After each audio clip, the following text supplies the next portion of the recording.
Ladies and gentlemen, it's time for Lutem Podcast!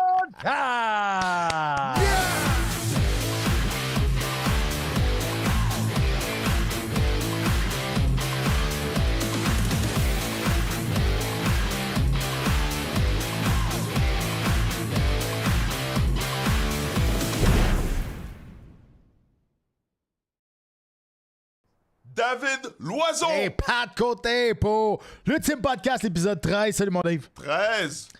Voilà, on est jeudi 13. On est jeudi. On est à une journée correct. d'être malchanceux. It's all good. It's all good. Merci d'être avec nous pour un autre épisode. Cette semaine, on avait un conflit d'horaire avec nos boss, avec les gars de la poche bleue. Ils nous ont tassé de 2 jours. J'espère que vous nous suivez encore cette semaine pour cet épisode-là. Beaucoup de stock aujourd'hui sur l'émission. Évidemment, on va parler d'Olvio Ben Mercier, de sa victoire, de sa retraite, de qu'est-ce qui s'en vient pour lui. Beaucoup de nouvelles également sur les arts martiaux mix. On va poser la question encore une fois.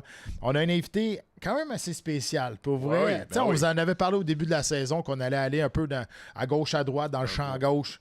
Peu importe. On veut parler à tout le monde qui sont impliqués dans les sports de combat de près ou de loin. Exactement. Directement ou indirectement, qu'il y a des gens impliqués dans le sport de combat. Il s'appelle Greg La Rosa. C'est quelqu'un que j'ai rencontré dans un événement de fitness à Los Angeles il y a quelques années, un peu avant la pandémie. Puis moi, j'ai reconnu, je dis hey, c'est le bodyguard à Floyd Mayweather. Puis là, lui, il m'a reconnu aussi. Il a dit hey, David Loiseau. Là, on a parlé de combat, de boxe. Il est un fan de Georges Saint-Pierre, de Patrick Côté et tout. Alors, quand on a commencé le podcast, c'est un des gars que j'ai vraiment voulu avoir en entrevue sur le podcast parce qu'il connaît les sports de combat. Il est tellement éduqué dans le monde du sport de combat. C'est quelqu'un que vous allez l'aimer, vous allez voir. Je pense qu'il est là, il est avec nous, il est déjà prêt pour cette entrevue. Greg, you there? Greg, snap! Hey! What's up, guys? Greg La Rosa, what's up, my man? How you doing? Oh, man, chilling, brother. How you guys doing? Great production. I love it. The whole entry, the whole everything. It's great. Yeah, man. Amazing. Love it. Buffer did a pretty good job. Yeah. That was a gift. That was an amazing gift that he did No, to it's us. you guys. It's you guys. Yeah, man. Greg, thanks for taking the time. Of course, bro. Anything for you, brother. To join us. This is so dope. The background is insane. I love it. It's good. I'm in space. Yeah. I feel like I'm in Amazing. space. Hey, people are gonna ask you where is he? Where is he? He's I'm somewhere. in space. He's in space, man. Space. He's in space. You can't say, man. Hey, first of all, welcome to our show. It's you. amazing to have you, and it's very different from our guests. Normally, we Usual have guests, usual guests exactly, and that's it's all about this podcast because we want to talk about all the area of the fighting, the close and far or something like that, and you're right on the spot about being the bodyguard of Floyd Mayweather. That's kind of crazy. First of all, how did you get that job? Because you're from Canada, you're from Toronto. How did you get involved with Floyd and ask you to get in his team and being his bodyguard now? Well, one of my buddies was working for him just briefly, and then they needed extra guys one time out in Miami. It was after the whole TI thing. I don't know if you guys remember. He had an issue with TI at the time. So I went out to Miami. He called like maybe 8 or 9 other guys just to help out for the BET Awards and stuff like that. And when I came back to Las Vegas, because I live in Vegas and so does he. So when I came back to Vegas, he asked me if I can stay with him out of all the people. So I guess he liked something I did, and he just bonded with me pretty quick. And then he gave me a load of money, and I said, where the hell else am I going to go? So you were stuck. Like Yeah. he gave you the load of money, and you were like, let's go. That's it. It was tough. Let's- And he's such a nice guy. I mean, David, you met him, and he's just such a good guy. He's so easy to get along with. Like what you see on TV and all that kind of stuff. It's his persona and character on TV. But like when I'm just chilling with him and it's him and I, like it's so different. He's like one of my best friends. He's low profile, huh? Like he's not he like what you see on TV is what you see on TV, but like behind when the cameras are off, man. You know how to sell. He's selling a fight for sure. It's so hard to explain. Like he's always told me, Greg, no one wanted the villain role, so I'll choose it. All I had to do was not lose. That's it. Wow. So he chose the villain role. He didn't lose. Everyone paid to see him lose. All their money came to see him lose, and he never lost. So they kept on paying, and he made over $1 billion in the sport. And he did it right. I wanted to talk also about the work ethic, Floyd's work ethic. First time I saw Floyd train, you were there. We didn't know each other, but and we didn't even introduce each other. We didn't get to meet. Yeah. But I went when he was in training camp for Maidana, the first or second fight for Maidana. You were in the gym, right? Okay. I was. So I was there. I got to watch him train for 2 hours, and these 2 hours, it was like towards the end of my career, and they kind of. I was in shock. I was in shock because the whole time, the whole 2 hours, it's nonstop. He's like nonstop training, but also the mental game. He's looking in the mirror, affirmations nonstop, just telling himself how good he is, how hard he works, and he's putting in the work as well. And just nonstop. He barely took a second to take a little drink and then right back to work. It was life-changing for me. It was a game changer. I was like, what the hell is this? Yeah. It was so intense. Yeah, So talk a little bit about, because that was a Tuesday night, but he does that every day during training camp. That was a Tuesday night. Yep, every day. Doesn't matter who the opponent is. Takes him seriously. He fights like he trains like he's broke. There's no difference in what opponent he trains with. Well, I don't want to say that there's no difference. There was a little bit of an edge when we fought against, I would say, Maidana the second time. There's a little bit of an edge when we fought against Pacquiao, because you're going into a heavy fight, but this man takes no days off. And then you saw us train for 2 hours. After that, we might go shopping a little bit for like an hour. After that, he goes for another 6 to 10 mile run, and then he'll go home, he'll eat, he'll go for another run, and he'll call just me or something. Hey, Greg, I just want to run around my community a little bit. And I'll say, Floyd, aren't you tired? Like, it's time to go to bed, man. But he goes, no. He goes, when everyone's sleeping and I'm working, I know I already beat them. I like you said that when we fought, because it's a team. It's a team exactly. thing. Your relationship with Floyd is not just business. You're close.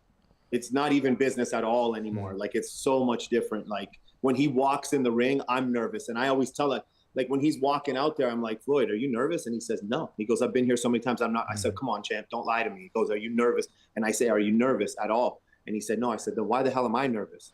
He goes, what you nervous for? He goes, I'm going out there, I'm gonna smoke this guy. He goes, when the lights turn on, he goes, that's when I shine. He goes, I don't care what happens in the gym. He goes, when these lights turn on, he goes, I do not feel the pressure. He goes, this is when it's my time to shine, is when the lights turn on. So he's never nervous. I don't know. He's in control.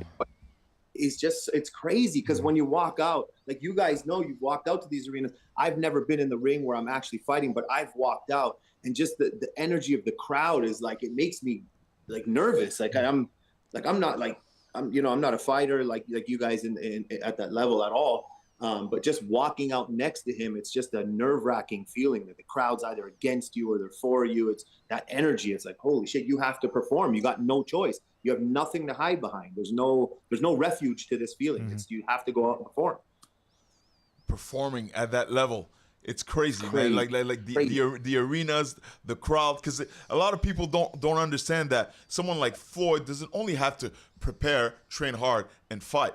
He's got to prepare. He's got media work to do. He's got to deal with the fans. He's got to deal with the commission, because he's the promoter. He's also the promoter of the event. Yeah. So it's like he's basically has the hat of the fighter and the promoter hat. And doing that forever. Like, since he left Bob Arum, correct? Yes. Since he left Top Rank. Yeah, I was something years now, 20-something years, and of course the media is all over him. So yeah, just to deal with the media and the negativity, there's positivity as well, but a lot of stuff that comes towards Floyd is negative. So a lot of the money he's made has come from negative fans or fans that want to see him lose, which was his aim. But like, to deal with that before a fight and then go and perform and concentrate on the fight, it's just it's otherworldly. Like, I call him an alien all the time. I think he's an alien, to be honest. Wow. I really do. And it's no bias either. Like, it's just like, I see him and I'm like, holy, it's crazy. Like you said, your name got out there a lot during the Conor versus McGregor versus Floyd. But before the fight, was it the promo tour? The four press conferences. Yeah, the four press conferences. Yeah. Yes. Connor was talking a lot of smack. Like, Yeah, did you how did your fan base grew? Like, and you played it well. Right. You played it well. You're like, he's a juice monkey, and then you're like, yeah, juice turkey, and you play with it, and it worked in your favor. Because now it's like everybody knows you. It's dope. It's dope, man. Yeah.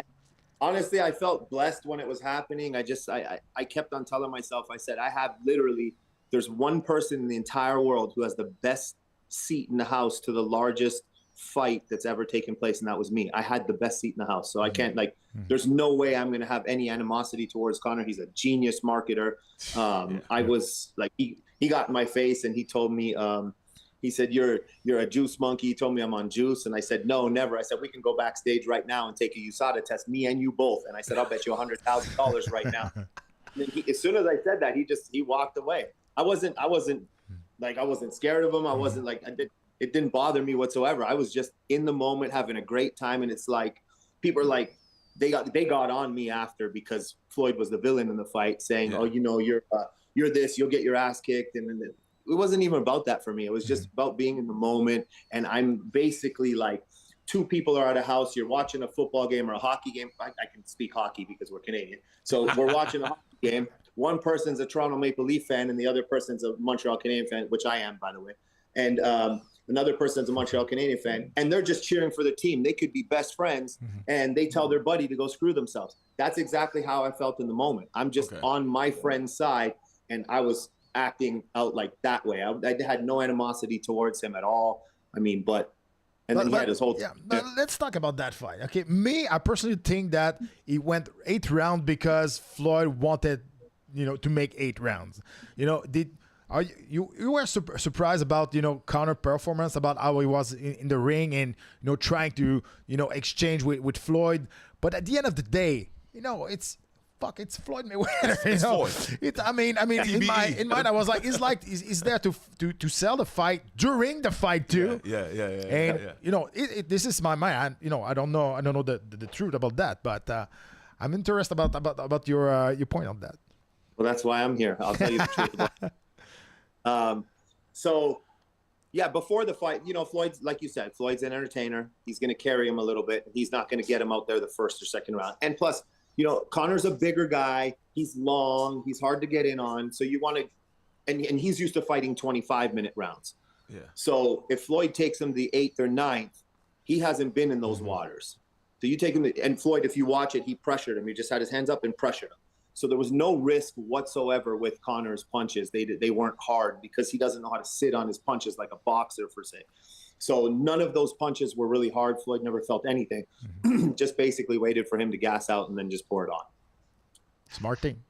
That's all. And he told me before the fight, he goes, Greg, bet your house on it. I am knocking this man out. Because he said some real disrespectful stuff that I won't say on here. He said real disrespectful stuff in Floyd's ear, like some of the press conferences. But again, heat of the moment, Floyd said, I'm not worried about that. He goes, I promise you, Greg, I promise you right now, I'm knocking this man out. He goes, I'm going to take him later rounds, but I'm going to knock him out.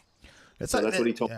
Let's talk about you, because a lot of people don't understand that, George St. Pierre has a bodyguard. Floyd Mayweather, the best boxer of all time, he can't defend himself. Why this guy need the bodyguard, So talk to us about your job, about how important is your job exactly. Yeah, you have to be the bad guy. Yeah, George St. Pierre's bodyguard, I know him. Very nice guy. Oh, super nice guy. Eddie, of course, my boy. Very, very nice man. So he would say the same thing as me. Look, at the end of the day, these fighters fight in the ring. They're there not to fight on the street. That's the goal, is to not get in arguments on the street. If they hit someone and they're sued for $200,000, $2 million, or $10 million, then it defeats the purpose of what they're doing. So the point is, I'm giving him space. Let me be the bad guy. Unfortunately, sometimes I got to be the bad guy because I have not a bad bone in my body. But sometimes I say, hey, no pictures right now, because if I give you a picture, I got to give 100 other people a picture. This guy's going to say, why did their kid get a picture and why can't my kid get a picture? So I have to just cut it off and say no. So I'm the bad guy. Whereas Floyd's like, oh, I got him, please. But it doesn't work like that. I guess no. Sometimes I got to tell Floyd, no, we can't do that. But look, you can't stop a bullet. a fighter can be a fighter, but you can't stop a bullet. And then we're there to make sure like we're seeing things that they might not see while they're dealing with what they got to deal with. Actually, you took one. Yeah, you took. Actually, you took a real one. Yeah, Man. I did. So, coming from Canada, that kind of stuff is like not as common to us. And then I come to the United States, I'm here getting drive-by shot at 12 times. I'm like, holy shit. So you really realize what you sign up for when you do this job. And then when people say, look, why do they need a bodyguard? Even Mike Tyson's mentioned it before, where he disrespects it in a sense where he said, Floyd is not the people's champ. Why does he need bodyguards? I understand what he's saying, but in the sense of what I see as well, people won't see this part of it. So, Floyd is flashy. He's flamboyant. He's got a lot of jewelry. He's rich. He's kept his riches. He's a target. He becomes a target. Yep. So yes, he does need security. And the first thing you should do, like for example, any human being on earth, your health is your wealth. You look after your health. So for Floyd Mayweather, his health is his wealth, and part of that is his security. So that's where we come in. Yeah, and just to people to understand that the interview, when we said that you took a bullet, it's in 2018. You took a real bullet. Yes. There was like a in car. It was a drive-by, correct? A drive-by. It was a drive-by shooting. Yeah. We were turning left onto another street. We're in a caravan of 3 cars. Floyd was in the first 2 cars. I was in the luxury Sprinter, which they probably thought Floyd might have been in. And I was sitting in the seat that he would have been sitting in. We were literally pulling into our valet in Atlanta off of Peachtree, and these people were on another road. And I saw this in a video last time. Sorry, not last time. I saw it afterwards. I saw it in a video because we didn't see these people. It was the total ambush. Nothing you can really do. Like if someone wants to just walk up and pull out a gun, hey, how are you? They can give you a high five and then pull out a gun the next instance and kill you.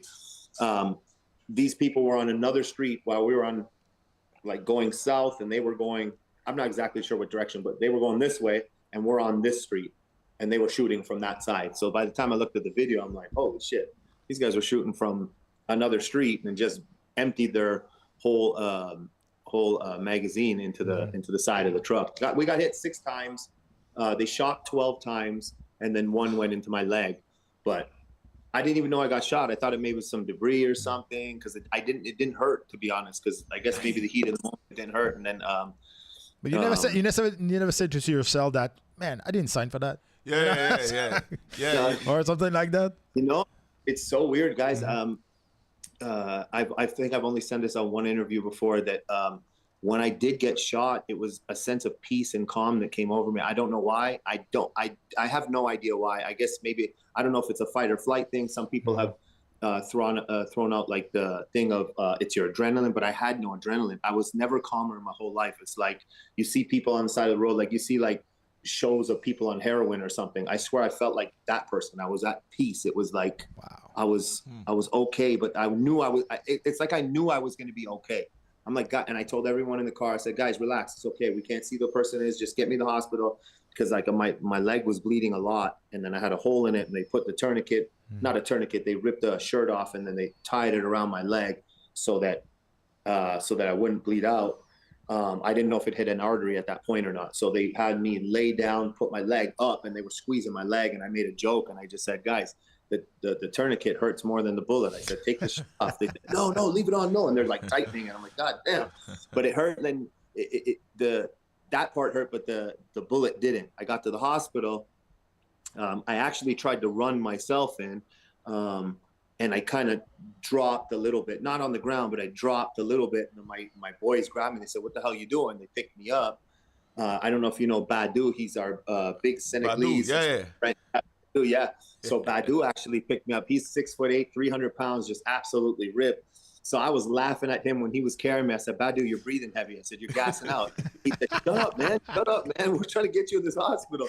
So it was like a movie. The nurses were yelling, bed, and they threw me on the bed. I'm like, and I asked them how their day was going. Take it easy, man. Yeah. I asked them how their day was going, and I said, I guess your day is going better than mine. I was just joking around. I was like totally calm. It was really, really weird. Then later on, I don't know if it was the adrenaline or anything was wearing out. Like I started feeling the pain of it. It felt like my muscle inside was in a meat grinder. So then they gave me some pain meds and stuff, and it was all good. Right. Just show that You're the perfect guy for that job. You're the perfect guy for that job. That's it. I like to think when it's fight or flight, I fight, and you don't know unless you know, right? Yeah. That's when I found out. Greg, I had a question for you regarding the requirements to be a bodyguard for a celebrity. Someone that wants to, according to you, what are your standards to be a bodyguard, a personal bodyguard for someone, for someone like Floyd, someone of a high status like Floyd? So Floyd does it totally different. Someone like, okay, I'll say it for me. I'd like somebody who is trustworthy, number one. That's loyalty is number one. You could be the toughest guy in the world. You could be the best sniper in the world. If you have no loyalty, you're garbage. Loyalty is number one. Honesty, because people are going to be around a lot of money. I carry millions of dollars sometimes from Floyd Mayweather. I can take that bag and leave any day I want.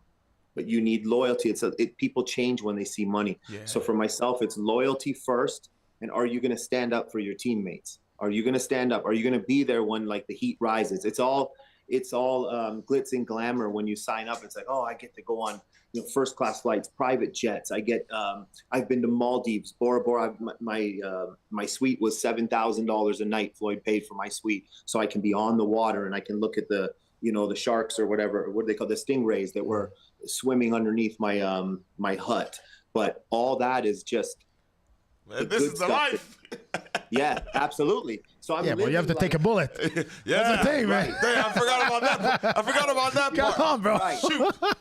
Right. So like for me, it's like, okay, yeah, have fun with it, but understand that this is a very, very serious job, and then he is a target. He's an international target. If somebody's trying to come after him, so yeah, we have to do our job in that sense. But for Floyd Mayweather, he handpicks his people that he can get along with, that he can also trust, that also vibe with everyone. So it's not as much about your like your credentials in like the military or something, or do you have fighting experience? It's about, are you gonna be there for me when I need you? And can I get along with you and trust you in my private life? Like I'm around his family, his kids, his grandkids. I'm like in his house, in his rooms, and everything. Like I know where everything is. I'm in his personal life. So it's very, very important, because it's not only bodyguarding, it's a whole bunch of other stuff. Like he needs something, I'll drive him somewhere. I go pick up stuff for him. I'm in his house when he's not around. I go take care of stuff. So it's a lot more that comes with the job than just like bodyguarding, especially in Floyd Mayweather's camp, because we're not contracted through a separate company. We work directly for him. And when we get paid, actually, he sent me a check today, and he sent it to me personally from him. He does all his own banking. He's very hands-on. He doesn't have a manager that does all his banking for him. Every other celebrity I've ever met and all the other bodyguards, they work either through a company or through an agency or whatever it is. So I feel like I have it the best in my sense, because that's the person I want to protect, is somebody who trusts me and who I have that type of relationship with. I don't want to protect somebody who it's like a third party. It's like I'm working for this guy who works for this guy. So for me, this is the only way I'd do it. If not, I wouldn't be doing it. So it's not a schedule that you're on call. It's like 24/7. It is. Oh, you're on call, correct? 24/7, 365 days a year, no matter what. So if Floyd calls right now, you got to go. I got to go. I mean, don't call Floyd, please. We'll understand. I've had some leniency over the years. Like I could say, hey, Floyd, I need, I'm going to go take care of this, or I got to do this. He's never said no to me. He's never raised his voice at me. He's never disrespected me. He's never spoke down to me. Speaks to me on an even level, always. So he's got a very keen respect for me, and like I'll never forget that. And that's part why I never look back at the bullet. Oh, I took a bullet, I did it. No, you know what? I would do it again if I have to.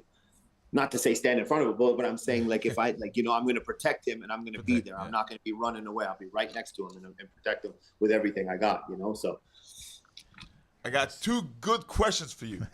Yes. First one, your top 3 best boxers of all time. Hey, I know you commented on that thing that conversation we had with Howard Grant. You can talk about Durant and all that stuff. Go ahead. Yeah, I don't know who that guy was, but he looks like, I searched him a little bit. He looks like he's in the box, and he knows his stuff. He knows his stuff. Yeah. But he's got a very skewed. That's our old opinion. boxing coach, Howard Grant. He boxed professionally. He has, I think, 2 world champion boxers. Perfect.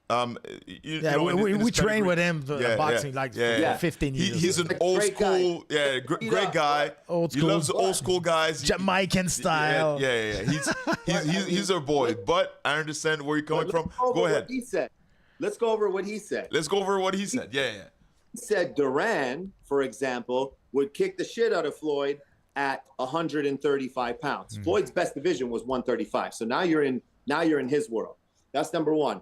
Number two, what else did he say? He said a couple things regarding. He said the shoulder roll, the Philly shell would not work because he would punch. Dismissed it. He dismissed it. Okay, and he also said Duran was a dog. Yes. I know Duran personally. I absolutely love that man. I'm a huge fan of Duran. He's one of my top guys, actually. But you cannot call him a dog and Floyd not a dog when he quit halfway through a fight, and Floyd would rather die than quit. You'd have to kill Floyd to make him quit. He quit against Duran, against Leonard. Sorry, right? The Leonard fight against Leonard. He said no mas. So he said, what was it? He said it was like a stomach thing, and his corner was so in shock. I get it. I mean, boxing is UFC. Doesn't matter. Fighting is an absolutely brutal sport. Your body is constantly telling you, I'm sure, quit. It's your mind that needs to get you past it saying quit. Otherwise, you're not going to be at the top level. So I get that. But you cannot make Floyd quit. He got hit by Mosley twice. As hard as Mosley can hit. Yeah. If Mosley hit me like that, I'd still be sleeping right now. Yeah. So and Floyd, that was prime Mosley too. Oh yeah, exactly. Yeah. I mean, well, they'll say Mosley was older. They'll say he was older, which he was. But Mosley was a dog then. Still, he was a dog, and he fought against Canelo, and Canelo beat him. But that punch, he hit him twice, and he clipped Floyd square, very, very hard. And that's my favorite. That's one of my top 2 or 3 favorite moments in Floyd's career. And I always tell him that. And he says, why? I said, because that's the moment where everybody cannot say you never had a chin because we never knew. So he got hit so hard, it buckled his knees too. And he grabbed on. He said, Greg, he had to kill me then. He had to kill me. I'm not going out. He has this thing in his head. He'd rather die than lose. He cannot lose. That's his whole persona. It's his whole thing. He cannot lose. You can't call Duran a dog and Floyd not a dog, but you'd have to kill Floyd to get him out, and Duran quit. That's number one. That's number one of what he was saying. Number two is, I believe that someone like Duran is tailor-made for someone like Floyd. That slip boxing style, it's just not going to work. It doesn't work. Someone like Maidana that box dirty, very good. Very good. That's the best way to box Floyd, is box dirty. Hit him low if you can. If you get away with it, do it. You know what I mean? And I always say that. That's the only way to fight you. If I was training against Floyd, I would tell him, hey, if you can get away with a couple shots low, slow him down. Get away with a couple shots low. Well, gotta fight dirty.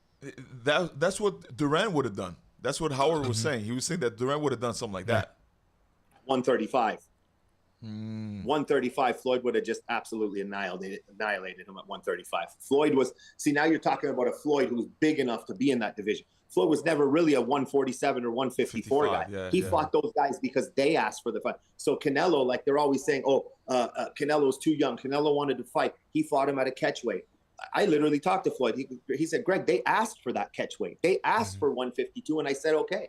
They literally asked for the 152 catchweight, and Canelo came in that fight at 165. Floyd was 150 pounds. He was fighting against a guy 15 pounds heavier than him. He was ranked ninth pound-for-pound boxer at the time. He was ranked number 1 junior middleweight. He was a champion for 2.5 years. He was 40-0-1 at the time, so he had 43 fights undefeated. Floyd had 44, so they say he's inexperienced, but he has the same amount of experience as Floyd. Floyd was nearly 37 years old.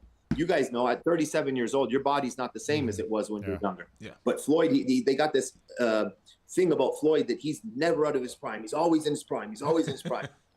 And Canelo was 23 years old, 23-year-old boxer. Let's talk about that. And this is going back to old school, to your boy now. So we can go back to Sugar Ray Leonard, for example. I'd have a field day with him. So He seems like a great guy though, so don't get my ass. Don't get me mad. No, man. It's all good, man. It's all good. But now we're looking at like Sugar Ray Leonard, unbelievable guy. Love the guy. He got full credit for beating Tommy Hearns when Tommy Hearns was 22 years old. Why is he getting full credit for doing that when Tommy Hearns was 22 years old, but Floyd was nearly 37 years old beating Canelo, and he was, it was too young. Let's dismiss him. Let's do that. Yeah. I can keep going. Teofimo Lopez beat Lomachenko. Teofimo Lopez was 23 years old. Yeah. I mean, it's endless. It's endless how much we could do this. Endless. Oscar did the same thing. So he fought against an old Chavez or something, got praised for it. Against an old Chavez, got praised for it. He was old. Chavez was older. That's true. I can keep going. I can keep Chavez, for example. He and here now you guys are making me talk bad of all these boxers. See, here's the thing. So I'm always defending Floyd, that it makes it sound like I don't like these boxers. Like I go watch Canelo, and I love watching Canelo. I love watching Canelo. I love watching all these other boxers, all these greats. But you're stating facts, though. You're stating facts. It's not like you're making shit up. You know, 100%. I go through this and I research it all. You know, like, and you got guys like Tyson. Tyson was my guy. Roy Jones Jr. was my guy growing up watching these guys fight. I love these guys. I grew up watching these guys and I wanted to be like them. So it's like it's not like I'm hating. It's just it's more like I'm kind of comparing to say, how can you say this about Floyd Mayweather, but you can't say this about these people? It's just wrong. It's because of the hate that people have towards him, the fact that they've never seen him lose. If this man fights when he's 65 years old against a prime boxer and loses, they'll say, oh, Floyd was never good. He sucks. You know what I mean? That's what they say. And guys that are a certain age shouldn't be fighting anyways, because now it's detrimental to your health. It's like it's not good. So I think the top three is Floyd, and Floyd. Floyd, and Floyd. Hey, give us your top three. Give us your top three. All right. My favorite are the best. I don't know. I think Lennox is probably the best heavyweight. Top three, pound for pound. Yeah. Pound for pound. I'll go with Floyd. Maybe I'd probably put Lennox at. It's hard. That's so hard to have so many, because of how much I respect boxing, how much I know these people and respect them for the different. It's so hard. I'd have to say Lennox. Lennox is going to be up there because I think he was probably the best heavyweight of all time. Like Holyfield was also up there. I love like Duran. I love Sugar Ray Leonard. I love Sugar Ray Robinson, but he was so old school. Sugar Ray Robinson, man, this guy, man. Amazing. People don't know him, but what a legend. Even Muhammad Ali was saying that the best fighter, the best boxer of all time back in the day. He was saying that Sugar Ray Robinson was the guy. He was amazing. You got guys like Pernell Whitaker, unbelievable. Probably got ripped off against Oscar De La Hoya and other boxers, but he was amazing. I don't know. I mean, see, for me, Ali was also great. Of course. But I can't put him ahead of Floyd, and not because of what so the civil rights movement, Ali is the greatest when it comes to that. Absolutely. From what he did and what he used his platform for. Yes, absolutely. But you can't say his boxing career per se is better than Floyd's. He lost to a guy that only had 6 fights, Spinks. Floyd would never lose to a guy who has 6 fights. So that's kind of like, I say that once in a while and people, they hammer me. They hammer me. Never say that about, and I get it. It's hard to compare the era to. The era too, Correct. It's really hard, man. Very hard.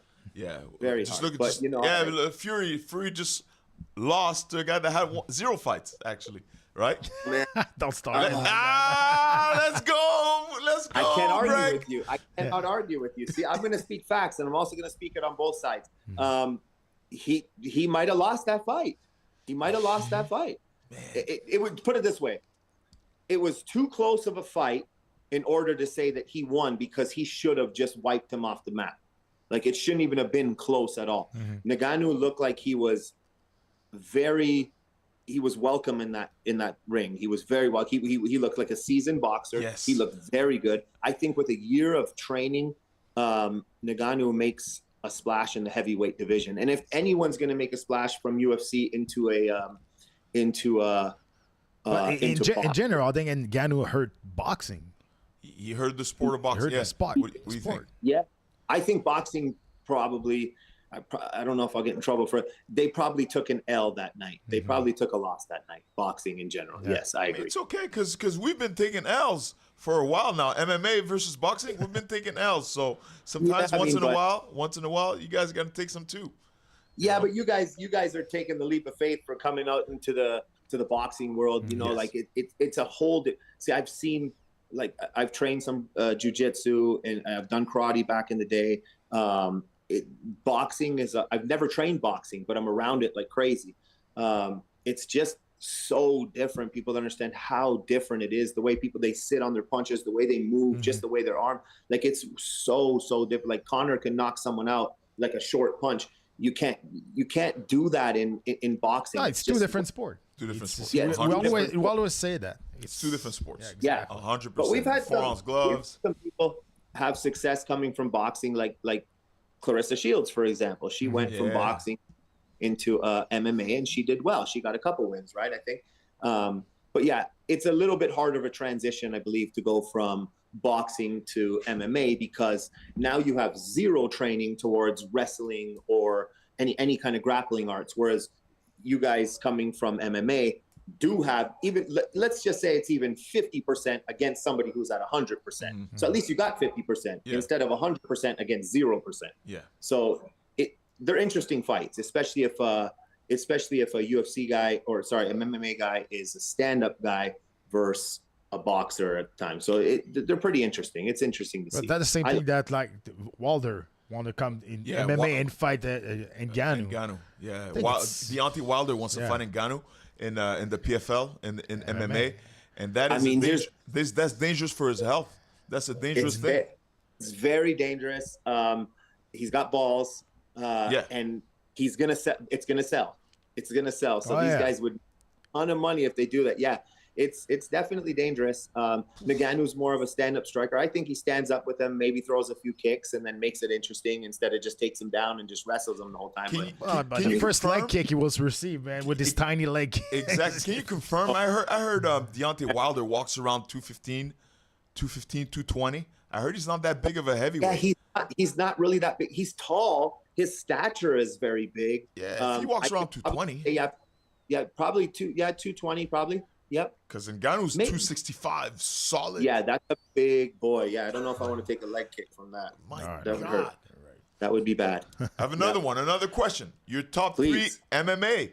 Your thought, because you're talk to people, man. You're a big MMA fan. Like you know about me, George, Pat Côté, and all that. You're Canadian, so you know the Canadian fighters, right? GSP my number one, and he's right up there with John Jones. Love John Jones. And then my third and fourth is a tie. It's David Loiseau and Patrick Côté.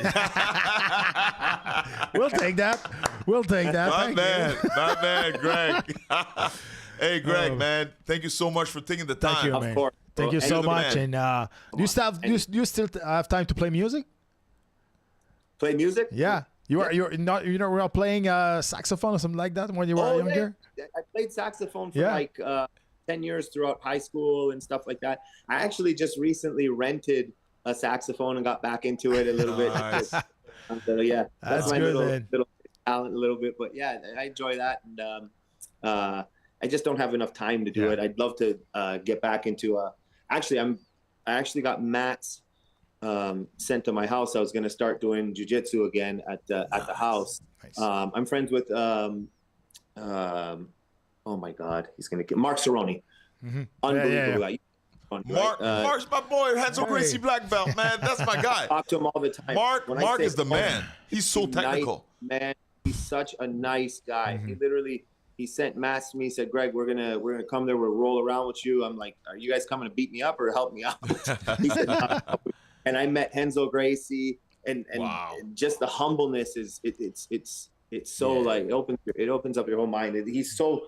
Ooh, sorry, my dog. He's just such a humble man. Like the guy can crack you in half, and he just treats you so humble. Character. Like he's humble, but also, man, he's an encyclopedia of jiu-jitsu. Like he knows. Like he puts up videos sometimes, and he makes some complex stuff look so simple. Mark is amazing. If you check, if you guys are in, it's in Naples, Florida.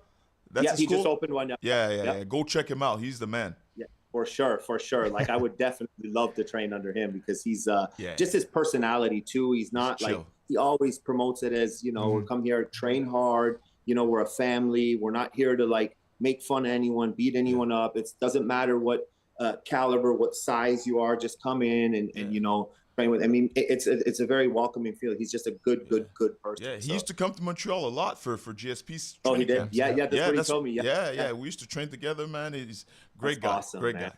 Hey, Greg, Well, thank you very much for your time. That was amazing. Seriously, that was insane. Very. It's an honor to talk to you, man. And The honor to talk to Canadian you brother. Yes, man. Thank you very My much. man, thank you. See you, bro. See you later, guys. Wow. C'était. Hey, tu sais, c'est le fun, tu parles à ces gars-là, puis ils ont du vécu, puis tu sais, ils cachent rien. Tu sais, il a parlé, puis tu sais, c'est sûr, il y a Floyd tatoué sur le cœur, mais c'est un peu normal, tu sais, je veux dire. Ouais. Puis en plus, c'est le fun parce qu'il nous Floyd, parle. c'est son boss. Il connaît, ouais, c'est son boss, mais tu sais, il le connaît personnellement aussi. Ouais. Tu sais, ce qu'on voit à la télé, ce qui nous dégage, tu sais, c'est un businessman. Hein. Tu sais, le monde, c'est ça qu'il a dit au début, ce que j'ai aimé. Il dit au début, tu sais, moi, le monde, ils payent pour me voir perdre. Fait que je continue à gagner. Fait que le monde continue à payer pour me voir perdre. Ouais. Ça, c'est un minding de businessman, n'est pas à peu près là. Lui, il joue aux échecs. Là. Lui, il pense 2-3 étapes en avance. Ouais. C'est un master. Exact. Puis ceux qui n'avaient pas compris, en 2018, il y a eu une espèce de poursuite. Il était dans 2-3 chars. Il y a une poursuite. Les gars sont arrivés, ils ont tiré 12 fois. 6 fois, on pognait les chars. Puis lui, il a pogné une balle dans la jambe. Dans la jambe. Exact. Puis il comptait ça comme si comme si c'était rien, comme si c'était arraché un ongle. Mais tu vois que le gars est fait pour ce job-là. Puis c'était vraiment intéressant de voir l'autre facette, de l'autre côté. De comment il connaît très bien Floyd, comment il le traite aussi. Tu vois que, tu sais, je pense qu'il se fait bien traiter aussi. Ouais, c'est ça. Il se fait très bien traiter, c'est ça. C'est ça qui arrive aussi. Puis, tu sais, c'est le gars, tu sais, Floyd, tu l'aimes ou tu l'aimes pas, mais tu sais, c'est comme un peu McGregor. C'est des businessmen. C'est des businessmen. Incroyables. Mais aussi, il parle, il nous fait réaliser que Floyd, c'est un être humain. C'est un humain. Fait que, oui, il fait le fou devant la caméra, il joue le bad guy. Mais quand ça finit, il redevient Floyd, un gars très humble, relax. Il est quelqu'un qui est très attentionné envers ses employés, sa famille, ses amis. Puis c'est ça, c'est vraiment le fun d'avoir. Puis avec tout ça, on s'est allé trop vite. On a oublié de poser la question. On avait une petite question au début. Évidemment, ça concerne Olivier Aubin-Mercier. Parce qu'avec les résultats qu'il y a eu, Olivier Aubin-Mercier, c'est quoi votre top 5 des meilleurs Canadiens dans l'histoire des arts martiaux mixtes? Parce que c'est sûr que là, on parle des Canadiens comme tels. Olivier a toujours été, peut-être à cause du PFL, il n'était plus à l'UFC, on l'a comme descendu un peu. Mais là, ce qu'il a fait, je veux dire, il a gagné 2 fois PFL, invaincu en 10 combats. Non, 10 combats au PFL. Il n'était pas le choix là, c'est sûr, on parle des Rory McDonald, des Georges, on parle des. Moi, je mets Carlos Newton là-dedans. C'est sûr. On parle des très très bons aussi, des autres. Mais tu sais, Olivier, il faut le mettre à quelque part dans le top 5 là, avec ce qu'il vient d'accomplir. C'est extraordinaire. C'est sûr. C'est sûr parce que le tournoi de PFL, le gagner une fois, même si le calibre, c'est un petit peu plus bas que le calibre du UFC, c'est quand même 4 combats en 1 an. Il l'a fait 2 fois. Il mérite d'être dans le top 5. Il l'a fait 2 fois. C'est sûr. C'est sûr. Donc, j'ai bien hâte de voir votre opinion là-dessus. Il y a le lien aussi dans les chats pour nous appeler par Zoom si vous voulez nous parler en vidéo ou juste, pas vidéo, juste vocal. Pas de problème, on va vous parler à la fin. Et moi, je voulais parler justement avec cette question-là des top 5 dans le monde. Je voulais parler des pionniers canadiens qui sont battus à l'UFC. Il y en a eu plusieurs. Puis, c'est sûr qu'on parle. Ici, on les connaît un peu plus, ceux qui se sont battus à TKO, les Sean Person, les John Alessio. Ces gars-là qui ont commencé. Claude Patrick, Jason Saint-Louis, que tu t'es déjà battu contre. Ces gars-là. Mais les autres qui se sont battus à l'UFC. Je vais te poser une question. Probablement, tu le sais parce que tu as vu ma feuille tantôt. Le premier Canadien qui s'est battu à l'UFC. Oh, le premier Canadien, Harold Howard. Vas-y. We have this thing in Canada. If you're coming on, Come on! Come on! 1994 à l'UFC 3 avec un style de Budoka. Oui, t'es arrivé là avec son style de Budoka. Il a gagné! Il a gagné son premier corps. Après ça, il a perdu 3 fois. Il a fini avec une fiche de 1 et 3. Il s'est rendu contre Royce? Il s'est battu contre Royce? Faudrait que je vois la deuxième. Parce qu'en 90, pas en 94, c'est en 99. En 99. 94, 99. En tout cas, peu importe, c'est UFC 3. Il avait gagné son premier combat, il avait perdu le deuxième. Je me souviens plus si c'était contre. Je me souviens plus si c'était contre Royce. Mais peu importe. C'est le premier Canadien, c'est les poids lourds. Et l'autre que je pense aujourd'hui, et si vous suivez un peu l'histoire, aujourd'hui, il est un peu triste, je ne sais pas si tu l'as déjà vu là, aujourd'hui. Là. Il y a quelques séquelles, malheureusement, pour lui, mais Gary Goodridge. Gary Goodridge, qui lui aussi, c'est un pionnier qui a fait, il a fait beaucoup de combats. Longue carrière. Il a fait des combats de K1, kickboxing aussi, UFC. Il a été au Pride au Japon. Tu te souviens, tu as vu son combat contre Fedor? Ouais. Mon préféré. Ça allait bien, puis après, ça n'a pas... Non, exact. Aujourd'hui, il est tout pété. Là, puis il fait un peu pitié aujourd'hui, on va te le dire. Là, mais c'est un gars qui a marqué la route pour les autres là, par la suite. Là. Un de mes anciens adversaires, mon deuxième combat à l'UFC, Joe Dorkson. Joe Dorkson, qui s'est battu à Montréal ici, il s'est battu à UCC. UCC. C'était à l'Auditorium de Verdun. Joe Dorkson, c'est vrai. Joe Dorkson que j'avais pété pendant 2 rounds et demi. Puis au troisième round, au milieu du troisième round, j'ai fait une erreur je veux pas dire de débutant, mais d'inexpérience. Il avait mis une poignée en arrière puis il m'avait choqué. Mais je pense puis tu sais, quand je me suis battu avec, il a fait de l'entrevue avec Joe Rogan après. Puis Joe Rogan posait des questions, puis lui, il voulait juste de la gomme. Il se souvient pas. Puis j'ai parlé après. Il dit, man, je me souviens pas en tout d'avoir parlé à Joe Rogan, comment il était sonné. J'avais cogné là, dans ce combat. Il était tombé une couple de fois. Puis, je me souviens, j'étais dans le vestiaire. Je pense que Georges se battait contre Chanchuk après. C'est UFC 52. Ouais, ça se peut, ça. J'étais dans le vestiaire, je me souviens, je regardais. Pat! Fuck. Ouais, ça allait bien. Ça allait bien jusqu'à temps que ça allait plus bien. Evan Salaverry. C'est de ça. C'est un Canadien de Vancouver. Wow! Evan Salaverry. Un middleweight. Un poids moyen. Puis il y avait une espèce de physique, un style bizarre. Vraiment bizarre. Bizarre. Il y avait un style bizarre, un physique bizarre. Très bon sol. Très bon. Très bon. Je me souviens parce qu'il était dans une liste d'adversaires qu'on m'avait proposé quand j'allais au UFC. Là. C'est un des gars que j'ai failli me battre contre. Ouais. Evan Salaverry. Je me souviens, moi, je l'avais rencontré. La première Fight Night, je m'étais battu contre Chris Lieben. Le premier Fight Night, lui, s'était battu contre Rich Franklin. Il avait passé à ça de le péter, honnêtement. De gagner, ouais, exact. Puis il s'était fait passer une clé de bras. Et à mon avis, un de mes combattants préférés dans le temps, le premier champion canadien de l'UFC. Ça s'était passé à l'UFC 31. Le UFC 31, exactement. Carlos Newton. Ouais.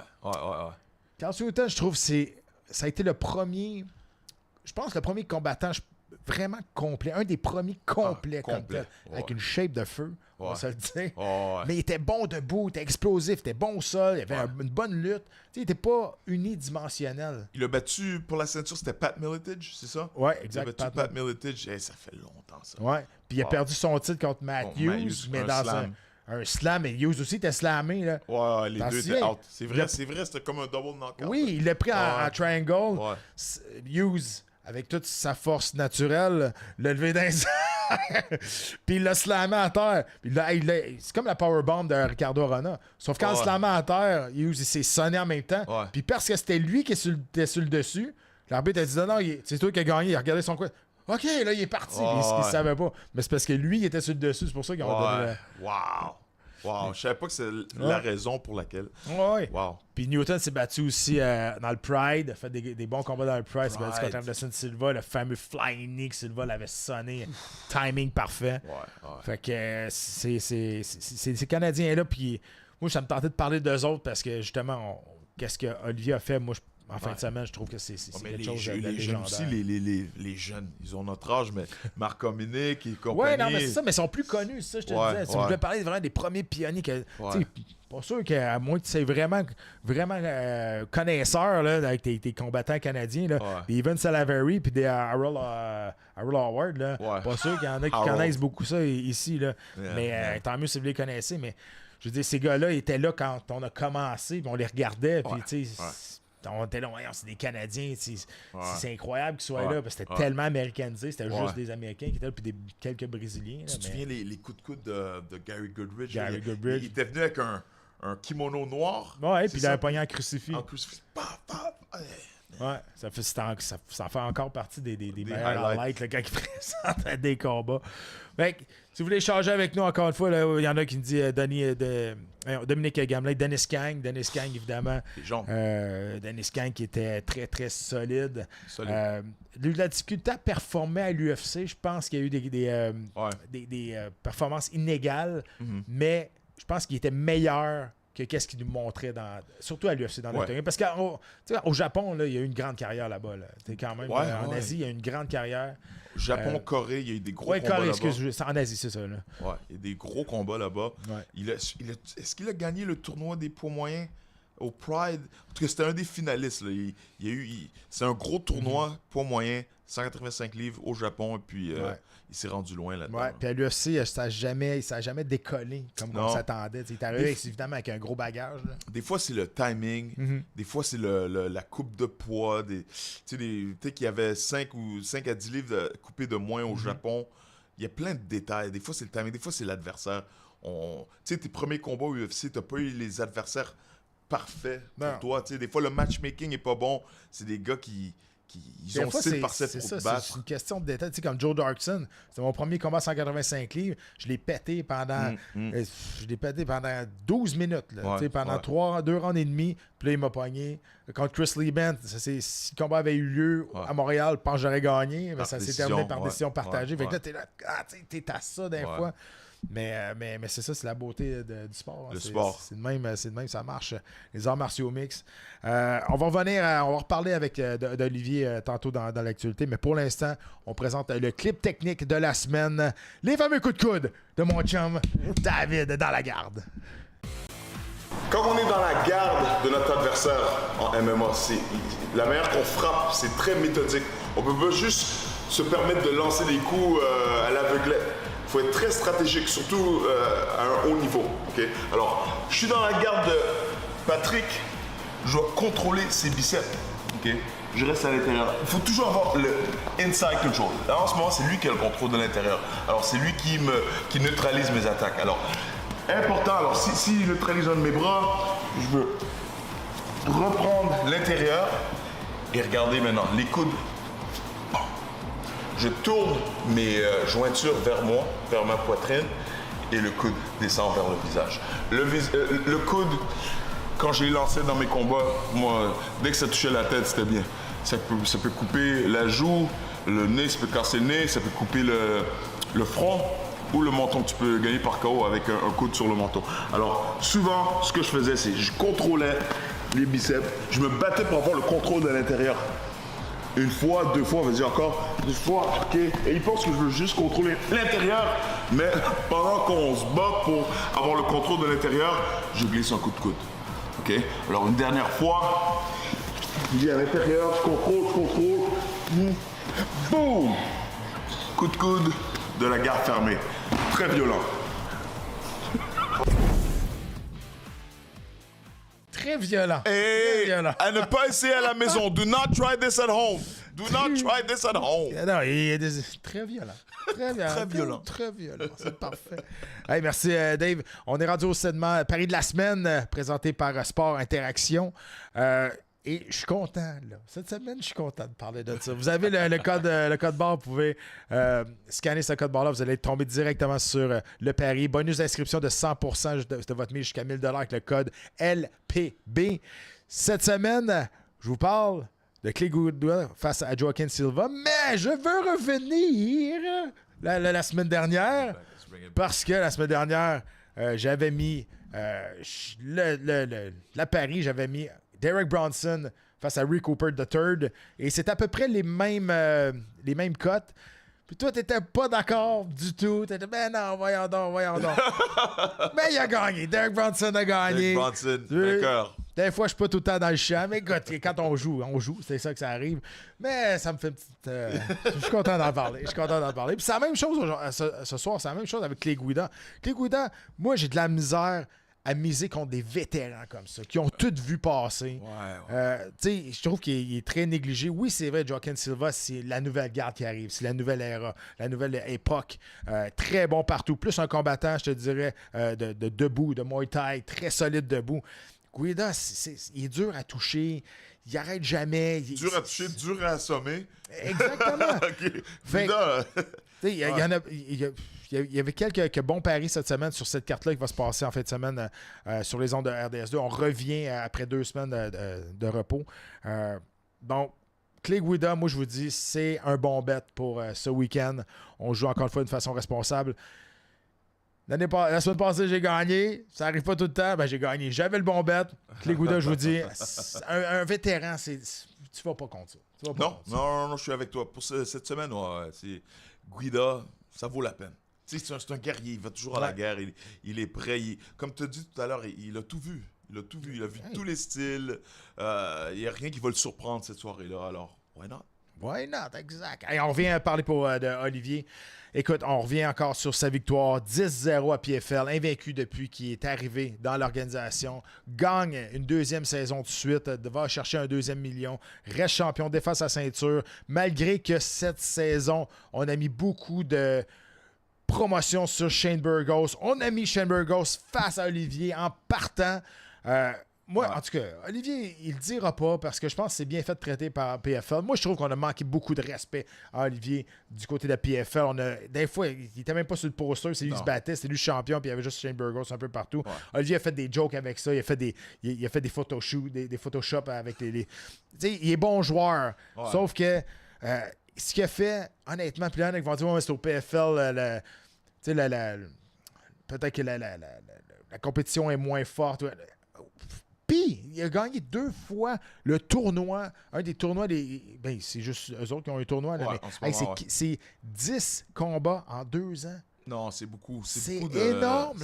C'est plus que le UFC. UFC, 10 combats en 2 ans. Tu peux avoir 1 ou 2 combats. La majorité des combattants au UFC se battent 2 fois par année. 3, c'est une grosse année. 3 fois, c'est beaucoup. Lui, il s'est battu 10 fois en 2 ans. Je pense qu'il mérite son million, son 2 millions. Oui, absolument. Puis il a fait exactement ce qu'il avait à faire. Puis, tu sais, on a tous vu sa réaction après. Là. Je veux dire, je pense que c'est le gars le moins content d'avoir gagné 1 million. Mais il est tanné. Il en avait par-dessus la tête. Puis il nous en avait parlé aussi en entrevue quand on l'a eu. Puis là, ça s'est confirmé. Je veux dire, il a fait beaucoup d'entrevues. Je ferme pas la porte. Mais là, il a fait ses réseaux sociaux. Il a dit, c'est là, j'accroche mes gants. Je suis tanné. Je veux dire, quand la passion est plus là, puis quand tu y vas de reculons, c'est trop dangereux. C'est trop dangereux comme sport. Pour y aller en hésitant, là, non. Je pense que c'est la bonne décision qu'il prend. Et puis c'est aussi à cause d'une accumulation de camps d'entraînement, des coups à la tête, des combats, les sacrifices, exactement, les sacrifices. Pendant notre carrière, combien d'anniversaires, de mariages qu'on a ratés pendant notre carrière, quand tu es en camp d'entraînement... Puis on se battait 2 fois par année. Exactement, on se battait pas souvent. Exact. On a raté on a fait beaucoup de sacrifices pour pouvoir réussir en tant que combattant professionnel. Alors, Olivier, il a fait ce qu'il avait à faire, puis je le comprends à 100%. Il a dit, moi, j'ai hâte de retrouver ma famille, j'ai hâte d'aller voir mes parents. Hey, je veux dire, c'est assez noble. Puis honnêtement, là, je pense qu'il a fait exactement ce qu'il avait à faire. Il y a Steven Terrien qui dit 2 saisons de suite à PFL, ça brûle un gars. Toujours en camp d'entraînement, plusieurs coupes de poids, pas de vacances. Écoute, je ne peux pas rien dire de plus. C'est exactement ça, Steven. Exactement ça. Puis tu sais, gagner 2 fois le tournoi avec des gars qui arrivent, des gars comme Shane Burgos qui est du calibre. Il n'est pas parti de l'UFC parce qu'il s'est fait mettre dehors. Là. C'est juste parce que lui a décidé de ne pas signer parce que l'UFC voulait le garder. Fait que, tu sais, je comprends que tu regardes, en général, c'est vrai que le PFL, tu regardes les combattants, c'est peut-être un peu moins de gros calibre, mais l'exploit qui a été fait de gagner 2 fois la saison de suite, c'est incroyable. C'est le premier qui... Wow. Exactement. Donc, chapeau à Olivier, puis du bon repos, puis je suis content que... Puis, sais-tu quoi, là? Il passe partout, là. Tu sais, il est passé même à Penelope McQuaid. Qu'est-ce que tu fais là? Mais je suis content. Je suis content que, finalement, ce sport-là s'adoucissent aux yeux du monde avec des gars qui sont capables de parler devant la caméra, comme Olivier, qui est un personnage qui a une personnalité incroyable, qui est capable d'aller dans tous les shows, pas juste des shows de sport, mais des shows de culturels, capable de parler de ça, puis de s'exprimer, puis de dire « Hey, ce gars-là frappe des gars dans la face, mais crème, il est capable de parler pareil. C'est pas un cave parce qu'il fait ça, tu sais. » Mais je trouve ça bien. Moi. Je trouve ça le fun, enfin, on se réveille un peu, puis on dit « OK. » C'est des athlètes. Ces gars-là sont des athlètes. C'est des gars qui savent parler, qui sont civilisés. Pendant tellement longtemps, on nous voyait comme des barbares. Non, on est des athlètes. Exact. Ils changent le sport, ils changent la manière que les gens voient le sport, puis c'est excellent. Puis pendant longtemps, là, les médias étaient bien contents de dire que Georges Saint-Pierre il venait de chez nous, c'est l'athlète le plus connu au monde. Sauf que par en arrière, je ne veux pas dire qu'il crachait, mais il ne donnait pas de visibilité au sport que Georges faisait. Non, c'est comme ça marchait pas leur discours.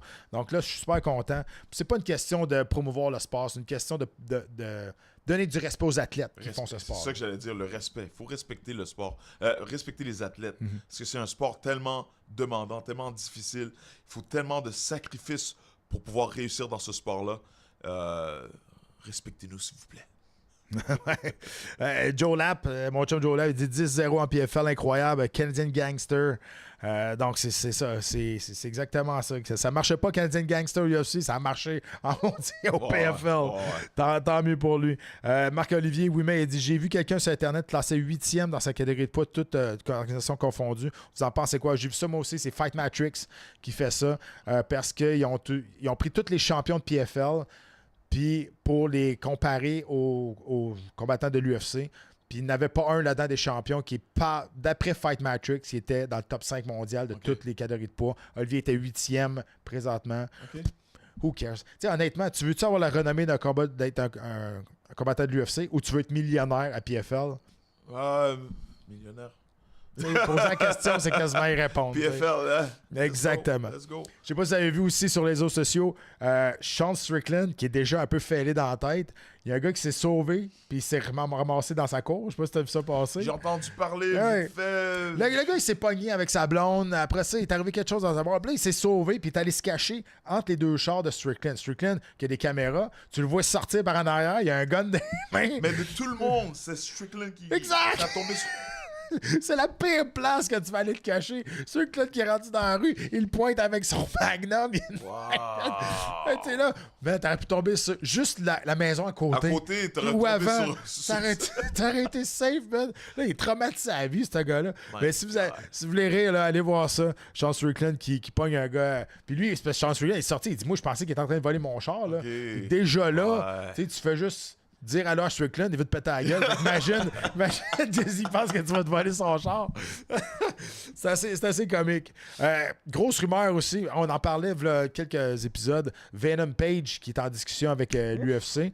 Là, il y a une photo. Il y en a qui disent qu'elle est pas mal truquée, mais il y a une photo sur l'UFC à Toronto qui montrait les combats. Et on voyait Venom Page contre Kevin Harlan. Je sais pas si c'est une photo truquée. Venom Page est sorti. Il a dit qu'il n'y avait rien de signé. Kevin Harlan aussi a dit que c'était pas ça du tout. Mais de plus en plus, Venom Page intéresse l'UFC, ça c'est sûr. Michael Venom Page, pour ceux qui ne le connaissent pas, c'est un combattant. Il vient de l'Angleterre qui fait des coups de pied, des coups de coude, des coups de poing, super, très farfelu, là, très fancy, mais il a plein de KO. C'est lui qui a fait le KO. C'est lui qui a cassé le crâne à Cyborg. Avec un flying knee. Avec un flying knee. Vraiment, là, c'est un combattant exceptionnel, très excitant à voir. Et puis, espérons qu'on va le voir au UFC. Parlant de Toronto, il y a une grosse controverse sur cet événement-là. Les billets. Les prix des billets qui sont monstrueux, honnêtement. Et là, il y a beaucoup de monde qui en ont parlé sur les réseaux sociaux. Puis honnêtement, je suis forcé d'être dans le bar. Honnêtement, ça n'a aucun bon sens, là, le prix des billets. T'es dans le top, là, puis t'as rien en bas de 800$. Là. Genre dans les grilles, là? Ouais, tu dévisses les ampoules, là. Puis sur le parterre, là, t'as rien en bas de 7-8 000. Pour voir le main event. T'as rien en bas de 7-8 000 sur le parterre. Là, mais qui va payer ça? Ça va se vendre. Je sais, ça va se vendre, mais je veux dire, ça n'a aucun bon sens. C'est incroyable comment les prix à Toronto sont chers. Là. Puis il y a beaucoup de monde qui critique ça. Mais c'est ça. Ça va être probablement plein pareil. Quoi? Mais... Le fait que le monde critique et en parle, ben, ça va vendre plus de billets. Je suis sûr. Ah, ben, ça va se vendre. Ouais, mais je veux dire, ça va se vendre. C'est pas comme s'il y avait un hype de combat. C'est juste. C'est bon, je veux dire, tu prends 5000$, tu achètes un billet, tu vas avoir un gars là. Le main event, c'est Strickland contre Duplessis. Ouais. Wow. Puis l'autre, c'est un combat féminin de championnat du monde. OK. C'est 135 livres. 135. Écoute, les moins chers, c'est combien? Je pense que c'était 800. Il n'y avait rien en bas de 800. $800 dans les moins chers pour voir Strickland. En haut, ouais, exact. Laisse faire. Honnêtement, tous les combats qui impliquent des Canadiens, Mike Malott contre Neil Magny, Marc-André Barrios contre Chris Curtis, j'ai oublié le nom de l'adversaire à Charles, là, mais ils sont tous meilleurs que le main event et le co-main event. En tout cas, moi, je trouve, là, présentement. Puis c'est pas parce qu'ils sont Canadiens, mais je trouve que le match-up est plus intéressant. Ouais. Fait que j'espère pour les Canadiens, pour ces gars-là, que la place va être pleine. Ouais. Mais Colin, il exagère, honnêtement, là, sur les prix de billets là-bas. Là. Puis les prix de billets, c'est vrai, les billets, tout ça, il n'y a rien qui va au fighter, rien du tout. Genre, il n'y a pas de pourcentage ou il n'y a rien qui a changé point de vue, à ce point de vue-là, non? Oh, okay. Oh, non. So yeah, ça ne changera pas d'ici tôt. Hein. Non, exact. Un potin gossip. Là. Connor vient d'avoir son 4e enfant. Son 4e, Conor McGregor, félicitations. Il est en train de se bâtir sa propre armée, honnêtement. Là. 4 gars, hein? Wow. C'est-tu 4 gars? Ouais. Je sais pas. Je sais que c'est son 4e enfant. Ouais, non, c'est ça. Puis ça vient juste d'arriver. Ouais, ça vient juste d'arriver. Ouais. Mais là, il faut falloir qu'il fasse attention parce que son bar en Irlande, il perd genre 2 millions à tous les 6 mois. Là. Ça va pas bien. C'est en train de tomber pas mal. Bon. Et dernière chose, je vous invite à regarder l'UFC ce week-end parce qu'il va y avoir un hommage à Elias Theodorou. Elias Theodorou qui est décédé le 11 septembre 2022, l'année passée, un cancer du foie. Et c'est un événement de l'UFC. J'en parle, j'ai des frissons, parce que c'est un ami personnel. Et c'est l'UFC, c'est un événement spécial, c'est Fight Like Hell qui soutient la recherche du cancer. Et on va avoir un bel hommage à Elias là-dessus. Donc, je vous invite à regarder ça. Pas pour les combats, même pas pour nous voir travailler. Manquez pas cette affaire-là parce que c'est vraiment, vraiment très, très touchant. Puis je trouve ça le fun que l'UFC puisse faire ça. 34 ans seulement, Elias qui nous a quittés. Ouais. Je me suis entraîné tellement souvent avec. Tu le connais aussi personnellement. Tu l'as coaché? Ben oui, je l'ai coaché. Je le connais personnellement. Puis honnêtement, ce qui arrive avec Elias, c'est que puis c'est pas des jokes. Là, personne savait qu'il était malade. Moi, je me suis entraîné avec lui 2 mois avant qu'il parte. Personne ne savait. Il l'avait dit à personne parce qu'il ne voulait pas avoir de sympathie. Il ne voulait pas que le monde s'appuie sur son sort. Ses parents le savaient. That's it. Son meilleur ami que je connais bien, j'ai dit, ouais, tu savais-tu? Il ne savait pas non plus. Il l'a dit à personne. Fait qu'il est parti puis il nous a laissé tout le monde sur le choc. Et on va faire une belle hommage à Elias Theodorou qui nous a quittés l'année dernière à 34 ans seulement. Donc, pour la recherche du cancer, Fight Like Hell, c'est l'événement spécial de l'UFC ce week-end sur les ondes de RDS2. Ça met fin à notre 13e épisode. Et là, la semaine prochaine, on revient un mardi. Et je vous dis là, qu'on revient avec tout un invité. Manquez pas ça. Moi, j'ai hâte. Je pense que je ne dormirai pas jusqu'à mardi prochain. On dit rien. Qu'est-ce qu'on dit? C'est une légende. Ah, c'est la légende des légendes, honnêtement. Manquez pas ça. Puis, je sais pas quoi dire. Je vais en dire, mais je peux pas en dire. Donc, merci. Merci à toute l'équipe qui nous a mis encore l'émission sur le web, un petit peu partout. Merci à Simon qui est en arrière. Les gars, Maxime, Guillaume, Vicky, Louis-Philippe, Julia. Il y a une belle équipe en arrière de ça. Merci à nos invités. Merci à nous suivre aussi. Je comprends des fois, l'horaire fait qu'on se déplace, mais on va rester le plus souvent possible le mardi. Pat, on va-tu le dire? On va le dire. On va faire un peu de promo pour que les gens y embarquent. OK. Randy, The Natural Couture. Randy Couture qui va être avec nous mardi prochain. Donc, manquez pas ça. Parlez-en à vos amis, parlez-en à vos chums, à vos blondes. Soyez là mardi prochain avec nous.